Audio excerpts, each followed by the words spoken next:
The question is, you talk about UGVs in your book, Beat the Bots. How do I approach even noticing UGVs?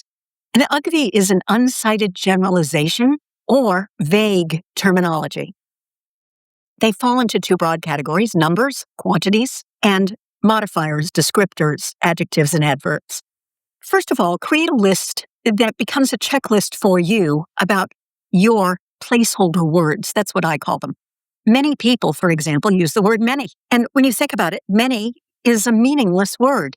I mean, contrast that with most. Most at least has the advantage of meaning more than 50%, right? The majority, most people, XYZ. But even better is to find some way of being more specific. Dozens, scores. Now think about a few, several. What do these mean? Well, you know, a couple is two. A few is more than two, but less than several. I think a several is 7, probably because of the SEV.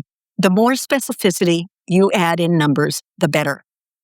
Now, likewise with modifiers, the only time you should use an adjective or an adverb is if it changes the meaning of the noun or the verb. Green door, well, that's helpful.